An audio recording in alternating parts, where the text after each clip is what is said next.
Morning students, मैं अवनीश कुमार सिंह आज फिर से कक्षा 9 का व्याकरण में उपसर्ग चैप्टर लेकर के जिसका तीसरा भाग वीडियो आज हम आपके सामने लेकर के आए हैं। दो भागों में आपको बताया उपसर्ग का परिभाषा, उपसर्ग के भेद और उन भेद के बारे में अब हम चर्चा कर रहे हैं। उपसर्ग के तीन भेद होते हैं, संस्कृत के उपसर्ग या तत्सम उपसर्ग, हिंदी के उपसर्ग या तद्भव उपसर्ग। इन दो भेदों के बारे में हम लोग दूसरे वीडियो में चर्चा कर चुके हैं। जो तीसरा भाग है वो है उर्दू फारसी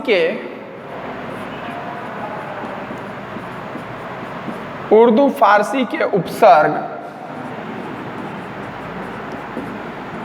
या इसको विदेशी अथवा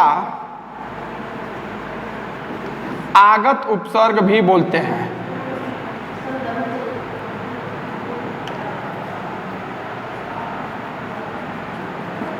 आगत उपसर्ग, विदेशी अथवा आगत, विदेशी शब्दों से, विदेशी भाषाओं से आए हुए शब्द क्या कहलाते हैं? आगत या विदेशी। अब उसमें उर्दू फारसी भी होगा, अंग्रेजी भी होगा। अंग्रेजी के भी कुछ शब्द होते हैं जो कि उपसर्ग के रूप में प्रयोग किए जाते हैं। पहले ही हमने बताया कि परिभाषा यहां नहीं पूछता है, ना ही आपको भेद बताना है।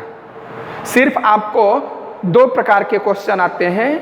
पहला है कि दिए गए उपसर्ग या प्रत्यय से दो दो शब्द बनाइए, या फिर दूसरा प्रकार का आता है कि दिए गए शब्दों से उपसर्ग, मूल शब्द तथा प्रत्यय अलग कीजिए।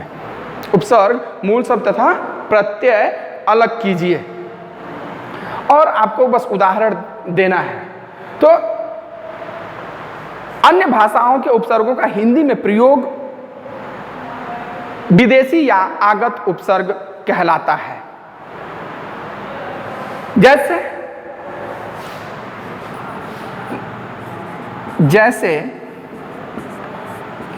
कम उपसर्ग है। अब इससे हम दो शब्द बनाएंगे। जैसे तो क्या हो जाएगा? कमजोर, कमजोर, कम उम्र, कम अक्ल,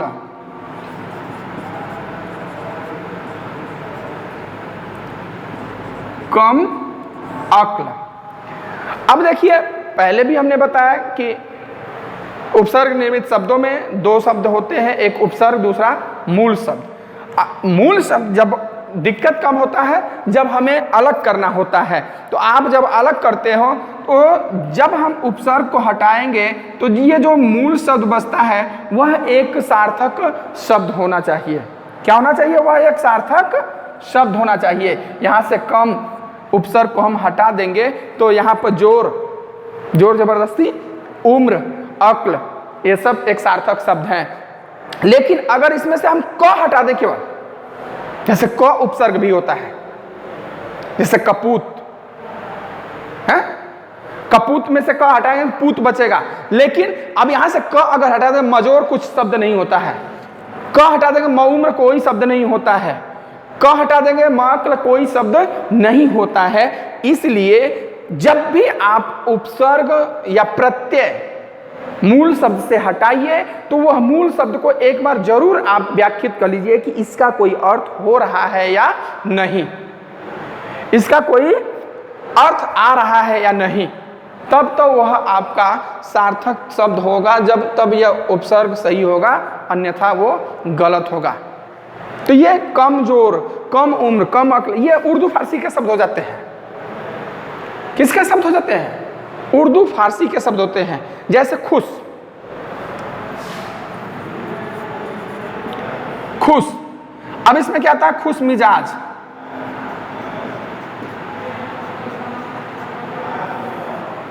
खुश मिजाज, खुशकिस्मत,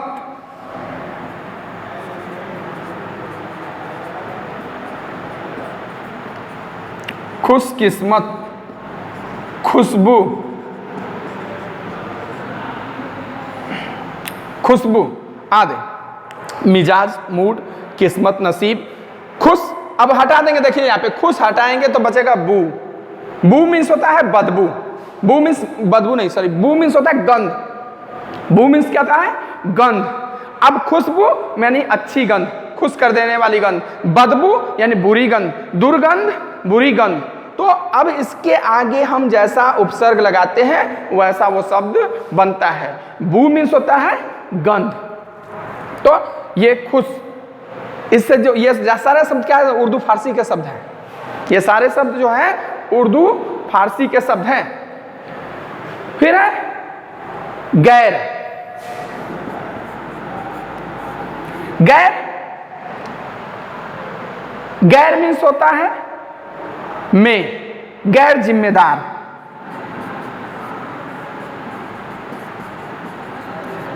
गैर जिम्मेदार, गैर हाजिर,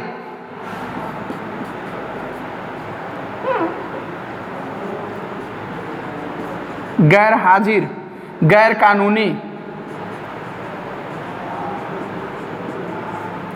गैर कानूनी इत्यादि ये आपके होते हैं क्या? उर्दू फारसी के। बद, बदनसीब, बदतमीज, बदनाम, बदबू, बदसूरत इत्यादि। बद से हो जाएगा। बा, बावजूद, बाकायदा, बाअदब, बाइज्जत, ये सब उर्दू फारसी के शब्द हैं। दर, दरअसल, दर हकीकत, दरमियान, बे, बेईमान, बेशरम, बेहया, बेरहम, ला, लाइलाज, लापरवाह, लापता, लावारिस, सर, सरपंच, सरताज, सरकार, सरहद इत्यादि ये आपके उर्दू फारसी के उपसर्ग निर्मित शब्द होते हैं। अब आता है क्या? अंग्रेजी के शब्द। कुछ शब्द अंग्रेजी के भी ऐसे होते हैं जो उपसर्ग के रूप में इस्तेमाल होते हैं और वह हिंदी में प्रचलित शब्दों के रूप में इस्तेमाल किए जाते हैं। जैसे चीफ, चीफ, चीफ शब्द से क्या बनेगा? Chief master.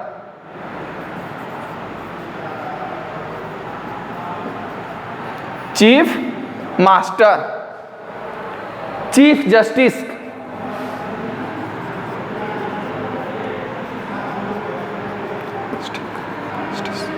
Chief justice, chief engineer, chief incharge इत्यादि। जनरल क्या है? General, general manager,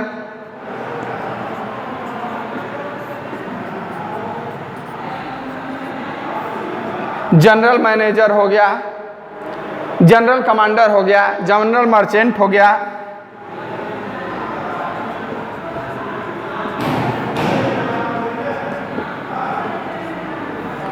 general commander हो गया, जनरल मर्चेंट हो गया। Deputy, deputy CM, deputy collector, deputy incharge, deputy collector, deputy CM,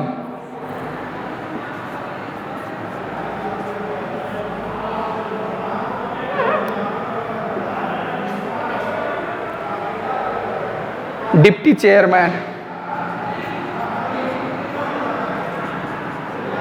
deputy chairman इत्यादि। Half, half pant, half shirt, half day, half leave, vice, vice chancellor, vice principal,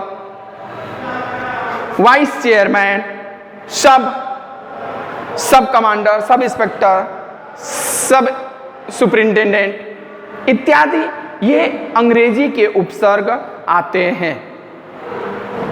तो इसी प्रकार से जो उपसर्ग दिए रहेंगे उससे आपको क्या करना है, दो दो शब्द बनाने होते हैं।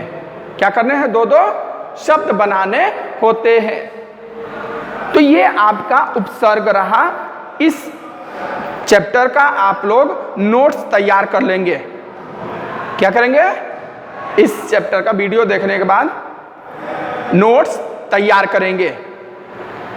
कितना 10 कुछ हम आपको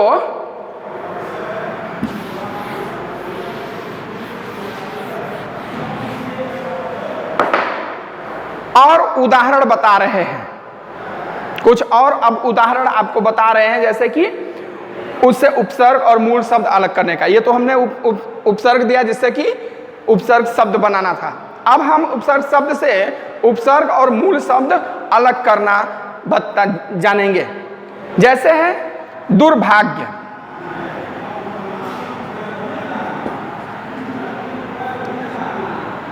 दुर्भाग्य। अब क्या होगा, ये इसमें क्या होगा, दुर प्लस भाग्य, दुर प्लस भाग्य। अब देखिए यहां पे आधा र है तो यहां पे आधा र होगा। और हालांकि अगर इसको हम संस्कृत में करते संधि विच्छेद के रूप में तो दुह प्लस भाग्य होता है। अगर शुद्ध संधि विच्छेद के रूप में करते तो ये होता दुह प्लस भाग्य। लेकिन हमें सिर्फ उपसर्ग और प्रत्यय करना है तो इसको दूर प्लस भाग्य से भी हमारा काम हो जाएगा। और यही हमें करना है, हमें दूर प्लस भाग्य नहीं करना है। दुर्गम, दुर्गम, तो यह भी हो जाएगा दूर प्लस गम। अब देखिए कहेंगे कि जो सार्थक शब्द है उसका क्या होना चाहिए, जो मूल शब्द है, ये क्या है, मूल शब्द है, क्या होना चाहिए, यह एक सार्थक शब्द होना चाहिए। मूल शब्द भाग्य में सभी लोग जानते हैं भाग्य हमारा खराब है, नसीब। गम, गम मीन्स जाना होता है, संस्कृत धातु रूप है गम, गम मीन्स जाना होता है। फिर अत्यंत,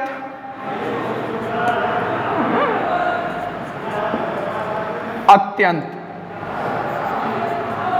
अति प्लस अंत, अति प्लस अंत यानी अत्यंत।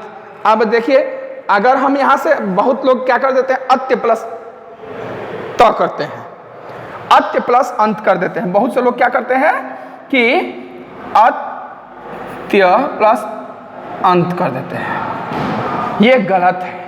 यह कोई उपसर्ग नहीं है, अत्य कोई उपसर्ग नहीं होता है। तो अंत भी नहीं जोड़ते हैं, सिर्फ यही कर देते हैं, त जोड़ देते हैं, तो ये गलत है। ये क्या है आपका, गलत है। आपका सही क्या होगा, अति प्लस अंत। सही क्या होगा, अति प्लस अंत। प्रत्येक, प्रति प्लस एक होता है। बहुत से लोग क्या करते हैं, प्रत्य प्लस क कर देते हैं या एक कर देते हैं, प्रत्य प्लस एक कर देते हैं, वह गलत होता है। सही क्या होगा, प्रति प्लस एक, अति प्लस अंत। आरोहण, आरोहण, आ प्लस रोहण,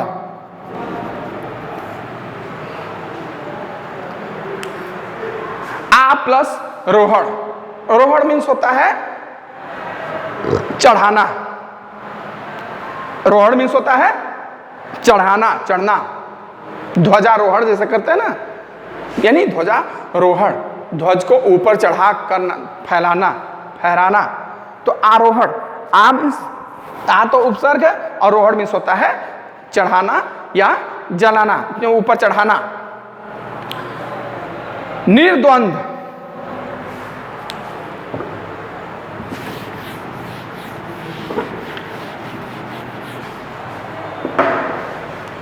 निर्द्वंद्व,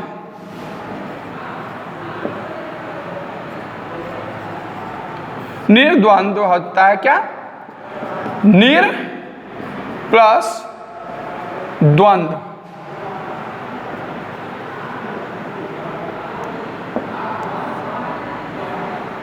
निर प्लस द्वंद्व, निर्द्वंद्व है।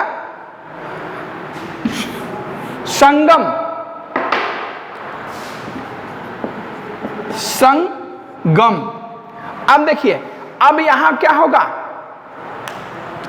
बहुत से लोग तो कर देंगे संग प्लस गम, नहीं, ये गलत है। ये क्या है? गलत है। सही क्या होगा? सम प्लस गम, अकॉर्डिंग टू संधि विच्छेद। संधि विच्छेद जब म के आगे, यानी कि जब अनुस्वार के आगे फिर विसर्ग के आगे फिर व्यंजन के आगे फिर व्यंजन आता है, तो वह व्यंजन म जो है कि अपने अनुस्वार में बदल जाता है, अपने ही वर्ग के 5वें वर्ण में बदल जाता है, तो संगम हो जाता है। क्लियर है? तो ये कुछ आपको उदाहरण रहे। अब हम ये तीनों वीडियो जब आप लोग देख लेंगे तो उसके बाद हम आपको वर्क देंगे। आज ये तीनों वीडियो देखिए। ये उपसर्ग का चैप्टर है, इस चैप्टर का नोट्स आप लोग तैयार करिए, उसके बाद हम आपको इससे होमवर्क देंगे। क्लियर है? ओके।